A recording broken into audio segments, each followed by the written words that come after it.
नमस्कार, मैं doctor Goyal मीनिशल dental clinic से सुनने वालों को सभी का स्वागत करता हूं। मेरा चैनल देखिए, लाइक कीजिए, सब्सक्राइब कीजिए और अपने दोस्तों में बताइए। तो जरा पिछले बार हम चर्चा कर रहे थे अक्कल दाढ़ के बारे में, तो आज अक्कल दाढ़ के बारे में आगे से हम और विस्तार से चर्चा करेंगे।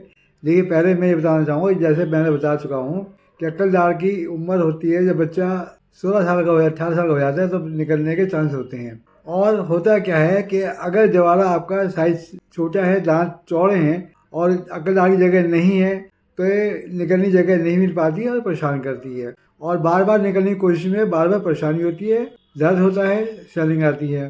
तो ऐसी कंडीशन में दाढ़ को मेरा कहना है आप सभी से कि उसकी ज़्यादा इंतज़ार नहीं कीजिए और ज़्यादा दवाइयों के चक्कर में भी मत पड़िए कि दवा खिलाते रहेंगे तो आप आराम मिल जाएगा, कभी निकल जाएगी। अपने डॉक्टर की सलाह मान करके जैसा वो कह रहा है उससे निकलवाइए।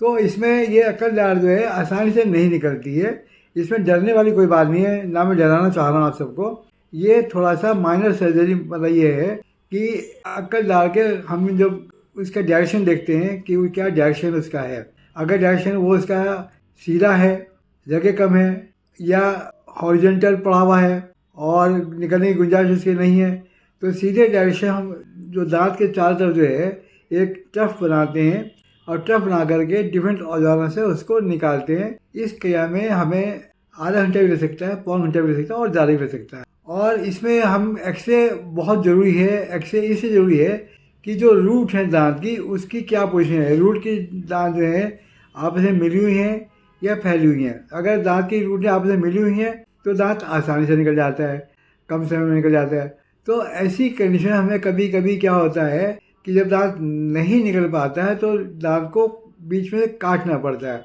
और दांत के दो हिस्से करके, एक हिस्सा एक बार और दूसरा हिस्सा दूसरी बार करके, दूसरे का मतलब कि काट के निकाल जब दो हिस्से हो गए तो एक हिस्सा निकाला फिर दूसरा हिस्सा निकाला, तब वो दाढ़ निकलती है। और ऐसे में कभी कभी रूट टूट जाती है।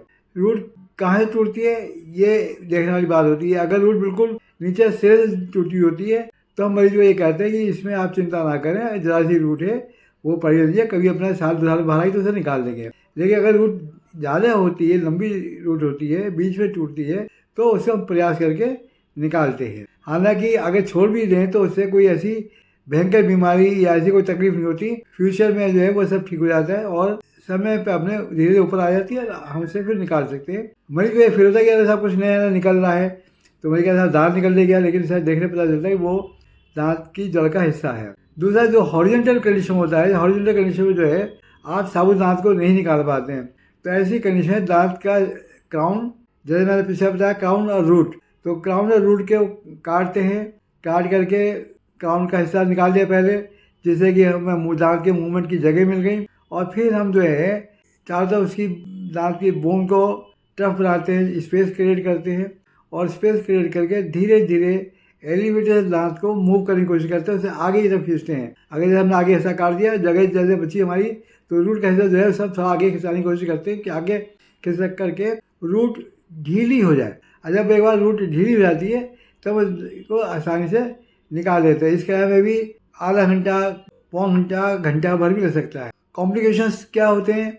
कॉम्प्लिकेशंस कभी कभी क्या होते हैं कि रूट जो है या दांत जो है, जो अंदर कैनाल होती है जिसे हम इंफ्रा-एल्वियोलर कैनाल कहते हैं और नर्व कहते हैं, उस पर प्रेशर क्रिएट हो जाता है दांत निकालते समय। तो ऐसी कंडीशन में मरीज जो है वो उतना हिस्सा कुछ समय के लिए सुन्न हो जाता है और ये सुन्नपना जो है 10 दिन भी ले सकता है, महीना 2 महीना भी ले सकता है। धीरे धीरे जो है ये सुन्नपना खत्म हो जाता है। लेकिन कभी कभी बहुत ही रेयर चांसेस में इरिवर्सिबल सुन्नपना हो जाता है, जो कि क्या कहते हैं वो चेंज नहीं हो पाता और हमेशा मरीज का जो है गाल सुन्न हो जाता है। तो ये हमें एक्सरे इस मामले में बहुत इंपॉर्टेंट है। एक्सरे ये देख करके दांत जो है हमारा जो है, या दांत का जड़ का हिस्सा जो है, जो कैनाल है नीचे हमारी या जो नर्व जा रही है, उसके कांटेक्ट में है या उसको दबा रहा है, क्या कर रहा है, उस हिस्से को देखकर इसमें हम ज़्यादातर क्या करते हैं, अगर हमें जहाँ डाउट होता है तो डेंटल स्कैन या सीबीसीटी करते हैं। सीबीसीटी से हमें दांत की एग्जैक्ट पोजीशन, रूट जो इंफ्रा कैनाल है उसके में क्या रेशो है, कितनी दूरी पे है, वो पता चल जाती है। बड़ी सावधानी से जो है दांत को निकालना पड़ता है। तो इसमें जनरली सभी दांत निकाल लें तो एक्सपीरियंस डॉक्टर है, वरना इसमें ओरल सर्जन जो है उसका मुख्य रोल होता है। ओरल सर्जन को हम बुला लेते हैं, बुला करके उसकी दाढ़ को निकलवा देते हैं। तो इस अंक में मेरा इतना ही कि अक्कल दाढ़ के बारे में मैंने बताया आपको कि कैसे निकालते हैं। अगली बार हम दांतों के विषय में कोई और चर्चा करेंगे। आप सभी का बहुत बहुत धन्यवाद।